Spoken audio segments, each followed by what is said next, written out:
Entonces, tenemos al pueblo en esa planicie.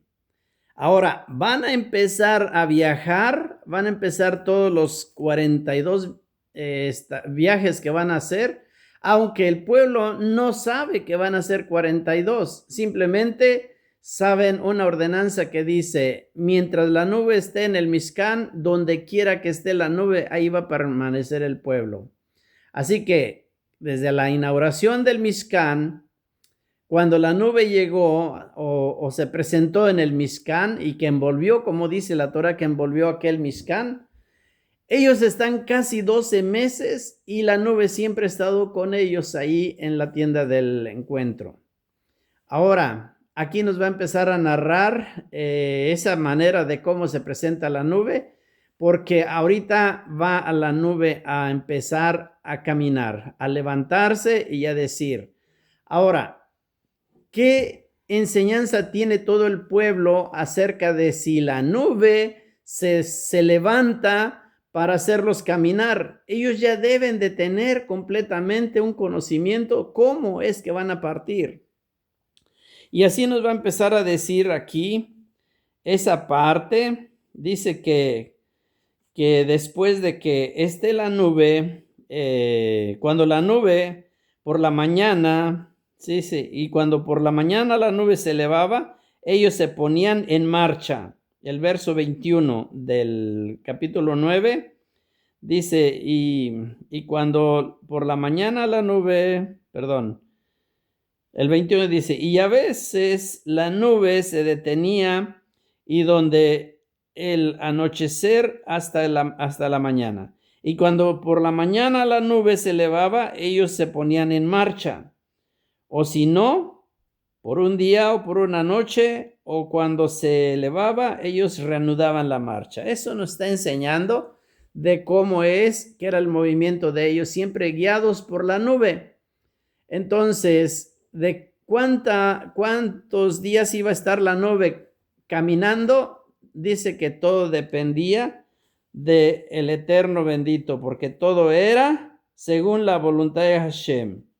Sí, como dice el verso 18, por ejemplo, dice, por la palabra de Hashem se ponía en marcha los israelitas y por la palabra de Hashem se detenían. Sí, entonces, de esa manera es que iban a ellos a empezar a caminar una vez que la nube les fuera a ir indicando.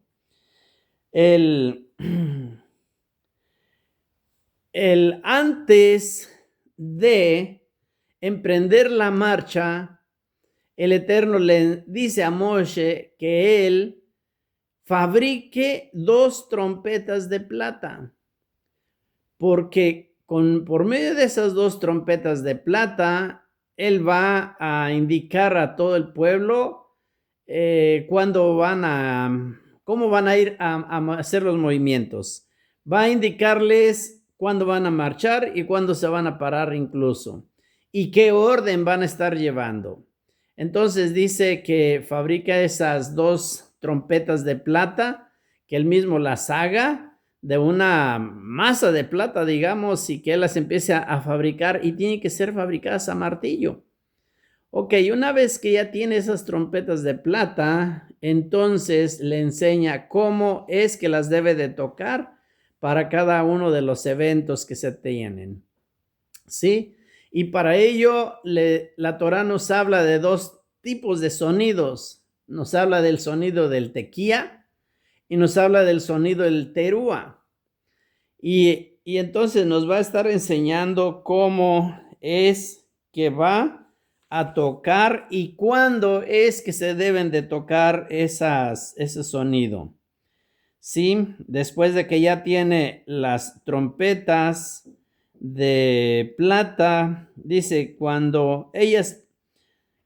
el verso 3 del capítulo 10, cuando ellas, las trompetas, toquen el tequía, toda la comunidad deberá congregarse junto a ti. Con el primer tequía tienen que congregarse todos junto a ti. ¿A dónde se iban a congregar? Pues a la tienda del encuentro. Ahí, de hecho, ahí lo dice, a la entrada de la tienda del encuentro. Y el verso 4 dice, al son de una sola trompeta, con sonido de tequía, se reunirán contigo los jefes, solamente los jefes de las cabezas de la tribu de Israel. Y después que toca el sonido de terúa, como dice, y al son de terúa, aunque algunos sabios dicen que ya para este sonido se hacían 3 toques, un tequía, un terúa y un tequía, para indicar, sin embargo, la Torá en el texto hebreo solamente dice que solamente se usaba el toque del terúa. ¿Sí? Dice, al son del terúa se pondrán en marcha los campamentos situados al este. ¿Cuáles eran los campamentos que estaban situados al este? ¿Se acuerdan?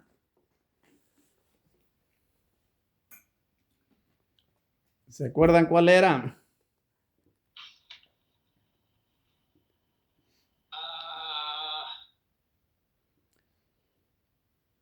Les voy a ayudar.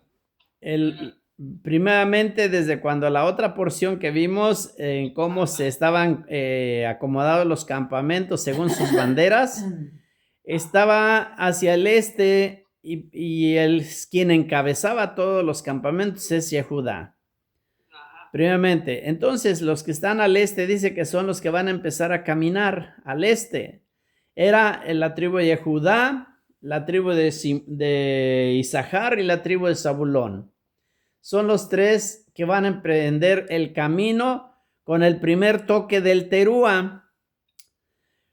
Una vez que recordemos esto, muy importante, cuando Moshe o el levita que tocó el sonido del tequía y que fueron todos los príncipes hacia la tienda del encuentro, en ese momento ese toque indicó que iban a empezar a partir. Desde ese momento entonces, cada cabeza o cada príncipe se va con sus campamentos, con su tribu, y los empieza a prepararlos para que partan. Así que, por ejemplo, el príncipe de Yehudá se va con la tribu de Judá y los alista para que vayan a prepararse para la partida. Y así los de Isahar y Zabulón igual. Y no solamente eso, también los demás, a todas las demás tribus. Y no solamente eso, sino que también los levitas se alistan rápido y entonces van van a ir y preparar, sobre todo los quejitas o Aarón y sus hijos, más que nada, van a ir a preparar lo del arca de la alianza, los objetos sagrados, en donde el arca de la alianza tiene que ser cubierta con la cortina divisoria. Esa cortina divisoria, que era la que separaba el lugar Kadosh del Kedushim, la tomaban, la quitaban y la cubrían con ella el arca de la alianza, para que después, cuando fueran a ir los quejitas, ya fueran y no tuvieran a su vista los objetos sagrados. De esa manera, Aarón y sus hijos cubrían el arca de la alianza, cubrían la menorá, cubrían la mesa de los panes de proposición, todos los envolvían primero y después ya iban a permitir que entraran los quejitas, que son los que son encargados de llevar todos los objetos sagrados. Ok. Eso lo va a hacer el sacerdocio primero, enseguida después del toque del tequía, y en cambio los líderes van con sus tribus a levantar el campamento, porque entonces ya cuando están levantado el campamento se va a tocar hacer el toque del terúa, y al tocar el toque del terúa tiene que marchar por la cabeza primero la tribu de Yehudá. Enseguida va a ir atrás de él Isahar. Y enseguida se va a ir Zabulón. Esos 3 van a caminar ahí. Enseguida se va a hacer otro toque y en ese toque van a irse, ¿quién? No las otras tribus, sino van a seguirlos ahí los levitas, la familia levita, los gersonitas y los meraritas, con todo el Mizcán desarmado en las carretas que ya tuvieron preparados ahí desde cuando se tocó el tequía. Fueron y desarmaron, desmantelaron las pieles, las cortinas y todo, y ya cada quien guardó sus cosas en sus carretas. Recordemos que la tribu de Gersón, que es el encargado de llevar las cortinas y las pieles, solamente tenía 2 carretas, mientras que Merari tenía 4 carretas. Sí, entonces las carretas de Merari, que es todas las armazones, los postes, las vigas, todo aquel armazón tan pesado, lo van a cargar en las 4 carretas. Y van a partir entonces quienes detrás de Yehudá y de Isahar y Zabulón. Entonces parte Merari y parte enseguida de Merari, parte Gersón. En ese orden, no Gersón primero y luego Merari, no. Primero va Merari, atrás de las tribus, de las 3 primeras, y después va Gersón, por una razón que vamos a ver ahorita y entenderla. Para que, o lo voy a decir, para que después cuando llegue la nube y se siente la nube, las 3 tribus se van a acampar en su punto, y después llega los meraritas a poner la armazón del Mizcán, y luego llegan los gersonitas con las pieles y las coberturas, y después, hasta después, vamos a ver que más atrás van a entrar los quejitas, ¿sí? Pero en ese orden vamos hasta allí. Entraron como segundo los meraritas y los gersonitas en ese orden para transportar todo el Mizcán. ¿Sí? Entonces, ¿dónde vamos por aquí? A ver si podemos ir leyendo. Ok, entonces, después de eso, de que van los meraritas y los gersonitas, otra vez se vuelve a tocar el sonido de terúa, no tequía, terúa, porque tequía solamente se debe de tocar cuando están asentados, y terúa es para avanzar, es para caminar e irse hacia adelante. Es como despertarse con el terúa, despertarse y avanzar uno hacia adelante, no para estar en el sentido de estar sentado o estable, ¿sí? Entonces se toca otra vez el sonido del terúa, y ahora van a empezar a caminar la tribu de Rubén, ¿sí? O sea, que son los que están hacia el sur. Primero fueron los del este, ahora siguen los del sur, y los del sur es la tribu de Rubén, y con la tribu de Rubén van a estarlos acompañando las otras 2 tribus, que es la de Shimón y la tribu de Gad. Ok, fíjense que la Torah es tan específica de que nos va enseñando quién es el príncipe dirigente de cada una de las tribus, quién es el que va allí en la cabeza de uno de ellos. Es muy importante, creo yo, el que la Torah menciona, porque dicen nuestros sabios que no hay ni una sola letra en la Torah que esté de más. Sin embargo, la Torah se toma el tiempo para anotar quién es el líder de cada una de las tribus.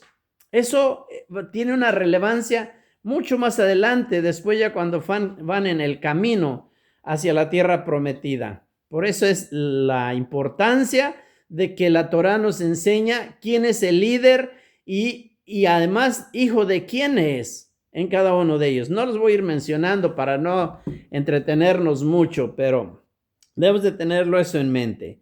Entonces, parte la tribu de Rubén, parte la tribu de Shimón y parte la tribu de Gad. ¿Detrás de quién? Detrás de los que llevan la armazón del Mizcán solamente. De hecho, van detrás de los gersonitas. Primero van por delante, luego los meraritas, y luego los gersonitas, y luego Rubén, y luego Shimón, y luego Gad. ¿Sí? En ese orden van. Una vez que partieron ellos, entonces se vuelve a tocar ya no se vuelve a tocar, sino simplemente parte, perdón, sí se vuelve a tocar otra vez el teruá, y ahora quien va a partir van a ser precisamente los quejitas. Los quejitas son aquellos los que van a llevar todos los objetos sagrados. Si nosotros somos observadores, hasta aquí se tocó las trompetas. Después, cuando todas las otras tribus que faltan, ya no vuelve a tocarse las trompetas. Y dicen nuestros sabios, ¿por qué razón ya no se tocan las trompetas para las demás tribus? Si empezó las primeras 3 tribus, se tocó para los demás, y se toca para las otras tribus, se toca para los quejitas. ¿Por qué entonces ya después no se toca? Por una razón. Dice nuestros libros, dice que el Aarón es el representante de Kadosh Baruj Hu. Entonces, prácticamente la trompeta solamente se debe de tocar anunciando al rey. En este caso va a estar anunciando al Rey de Reyes, y solamente la trompeta se toca por delante del rey, nunca se toca detrás del rey.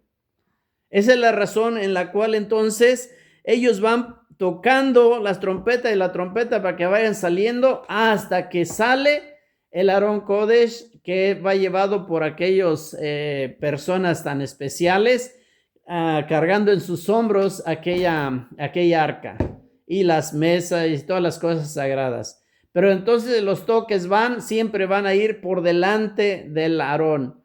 Una vez que parte los quejitas con las cosas sagradas, ya se despliega enseguida las otras 3 tribus que se encontraban.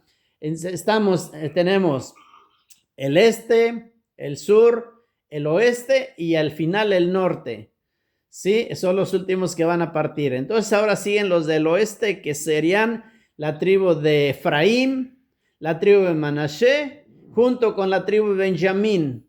Esas son las 3 tribus que van a ir detrás, y enseguida después de ellos va a ir la tribu de Dan, la tribu de Asher y la tribu de Neftalí. Aun cuando la Torá sabemos que quien iba realmente hasta atrás era la tribu de Dan, puesto que Adán fue quien llegó cuando los atacó Amalek, y que fueron los que les hizo más estragos ahí con ellos, ¿sí? Dice que además la Torá dice que la tribu de Dan va recogiendo las cosas que por alguna razón se les caían a las demás tribus y después las entregaba a sus dueños.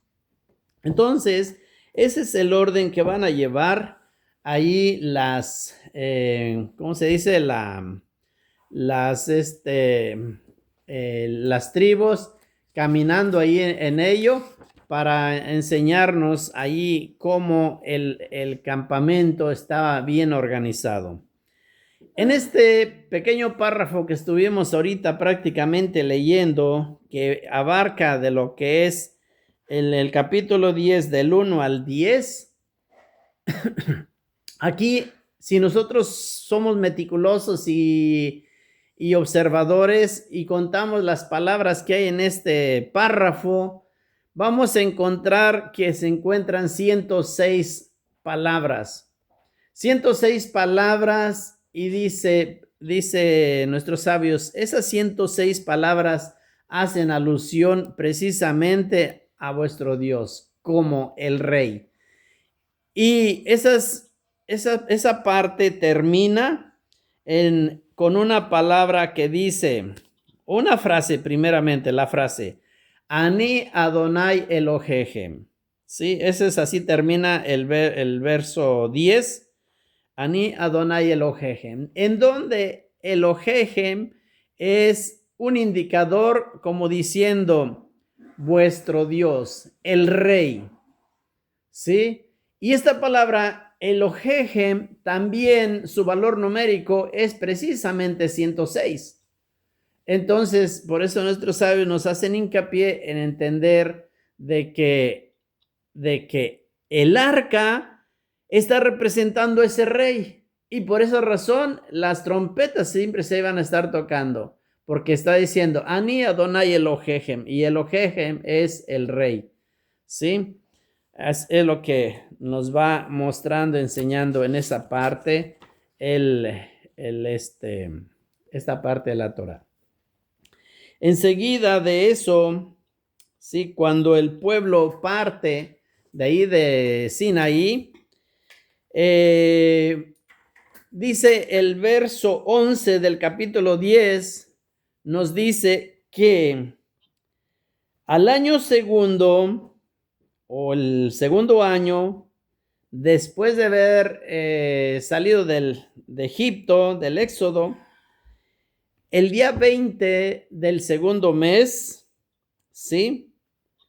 Se elevó la nube. Yo creo que ese momento fue un momento súper, pero grandemente súper especial.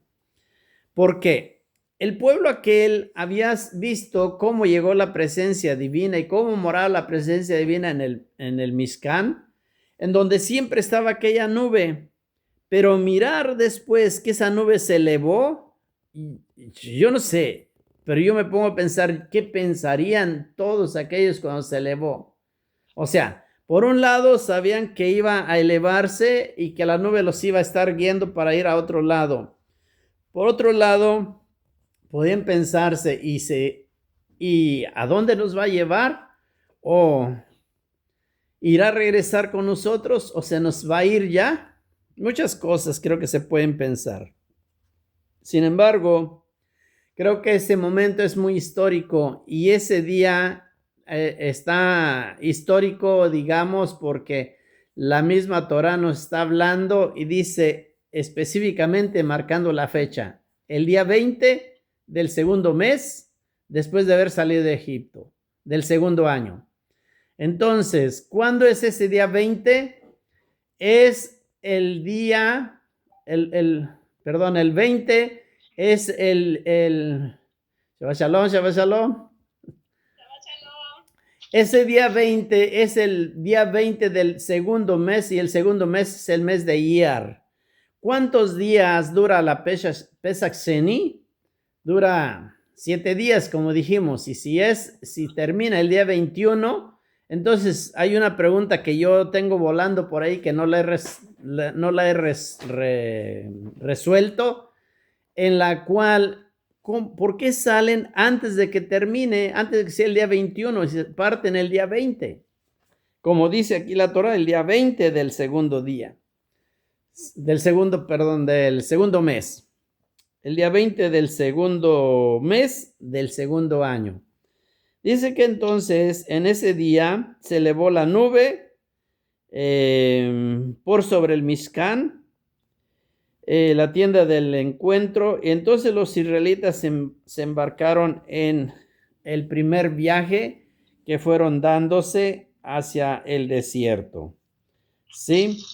En aquel desierto de Parán. Dice que se detuvo la nube en el desierto de Parán. Si están en el desierto de Sinaí, llegaron hasta el desierto de Parán. ¿Cuánto caminaron? Pues se dice que caminaron una distancia de 3 días de camino, más o menos. Hay quienes dicen, unos sabios dicen que fueron una distancia de 3 días de camino. Llegaron a Parán y allí fue donde se detuvo la nube. Entonces, cuando se detiene la nube, primeramente se acampan las tribus como van, en ese orden, y después llegan los meraritas, arman el Mishkan nuevamente, llegan los gersonitas, lo cubren, y entonces después llegan las otras tribus, y detrás llega los quejitas con todas las cosas sagradas, y ya para llevarlas, introducirlas a sus lugares específicos, cada uno de ellos. Sí, con el tiempo suficiente. O sea, quiere decir, yo quiero entender que llevan cuando menos 3 días de distancia unos con otros. Sí, para que les dé el tiempo de armar el Mishkan y de prepararlo para cuando ya llegan los quejitas puedan estar ahí. Sí. Entonces, vemos, hay muchos otros tópicos bien interesantes que nos va enseñando ahí la Torah. Nos enseña la parte donde Moshe le dice a Jobab, su suegro, que lo acompañe, no lo quiere él acompañar para la tierra y sigue narrándonos todas estas cosas tan interesantes. Entonces, algo que no quiero dejar pasar y es esto.